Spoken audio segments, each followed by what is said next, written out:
నీ జీవితం మారడం లేదని బాధపడుతున్నావా? అయితే ఒకసారి ఇలా ఆలోచించు. నువ్వు ప్రతిరోజు చేస్తున్న పనినే రేపు కూడా చేస్తే నీ జీవితం ఎలా మారుతుంది? కంఫర్ట్ జోన్లో ఉన్నప్పుడు మనకు పెద్ద సమస్య ఏమీ అనిపించదు. కానీ అదే కంఫర్ట్ జోన్ మన గ్రోత్ని నెమ్మదిగా ఆపేస్తుంది. ఈరోజు కంఫర్ట్ జోన్ నుండి బయటకు రావడానికి 5 పవర్ఫుల్ స్టెప్స్ తెలుసుకుందాం. ఫస్ట్ వన్, చిన్న భయాన్ని ఎదుర్కో. కంఫర్ట్ జోన్ నుండి బయటకు రావడానికి పెద్ద డిసిషన్స్ అవసరం లేదు. ప్రతిరోజు ఒక చిన్న అన్కంఫర్టబుల్ పని చెయ్యి. కొత్త వ్యక్తులతో మాట్లాడడం కావచ్చు, ఒక కొత్త స్కిల్ నేర్చుకోవడం కావచ్చు, ఎప్పటి నుంచి పోస్ట్ పోన్ చేస్తున్న పనిని మొదలు పెట్టడం కావచ్చు. చిన్న డిస్కంఫర్ట్ పెద్ద కాన్ఫిడెన్స్ ఇస్తుంది. సెకండ్ వన్, పర్ఫెక్ట్ అయ్యాక చేస్తా అనుకోవడం ఆపు. చాలా మంది ఇలా అనుకుంటారు, నాకు కాన్ఫిడెన్స్ వచ్చిన తర్వాత మాట్లాడతా, అన్నీ పర్ఫెక్ట్గా నేర్చుకున్న తర్వాత స్టార్ట్ చేస్తా. కానీ నిజం ఏమిటంటే చేసిన తర్వాతే కాన్ఫిడెన్స్ వస్తుంది. మొదటి యాక్షన్ తీసుకో. తప్పులు వస్తే వాటి నుంచి నేర్చుకో. నేను పర్ఫెక్ట్గా మారిన తర్వాత స్టార్ట్ చేస్తాననుకుంటే ఎప్పటికీ మనం ముందుకు వెళ్ళలేం.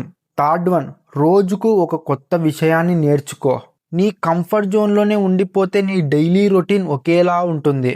కాబట్టి ప్రతిరోజు కనీసం 20-30 నిమిషాలు కొత్త స్కిల్ మీద పని చెయ్యి. కమ్యూనికేషన్ కావచ్చు, ఇంగ్లీష్ నేర్చుకోవడం కావచ్చు, వీడియో ఎడిటింగ్ కావచ్చు, ఫైనాన్స్ కావచ్చు. నీ నాలెడ్జ్ పెరిగే కొద్దీ నీ కాన్ఫిడెన్స్ కూడా పెరుగుతుంది. ఫోర్త్ వన్, ఫెయిల్యూర్ని ఎనిమిగా చూడకు.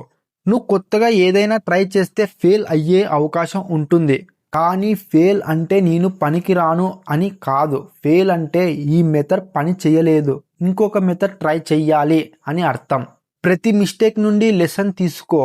ఫెయిల్యూర్ కూడా నీ టీచర్ అవుతుంది. ఫిఫ్త్ వన్, నీకు నువ్వే ఛాలెంజ్ ఇవ్వు. ప్రతి ఉదయం ఒక చిన్న ఛాలెంజ్ పెట్టుకో. ఈరోజు నేను ఒక ఇంపార్టెంట్ పనిని కంప్లీట్ చేస్తా. ఈరోజు 30 మినిట్స్ నా గోల్ మీద పని చేస్తా. ఈరోజు అన్నెసెసరీ మొబైల్ స్క్రోలింగ్ తగ్గిస్తా.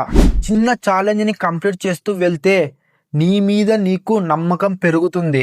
గుర్తుపెట్టుకో, కంఫర్ట్ జోన్ నీకు కంఫర్టే ఇస్తుంది, కానీ గ్రోత్ ఇవ్వదు. భయం ఉన్నా ముందడుగు వెయ్యి. కాన్ఫిడెన్స్ లేకపోయినా స్టార్ట్ చేయి. తప్పు వచ్చినా కంటిన్యూ చేయి. ఇలాంటి పవర్ఫుల్ మోటివేషన్ వీడియోస్ కోసం మన ఛానల్ని సబ్స్క్రైబ్ చేసుకొని ఉండండి.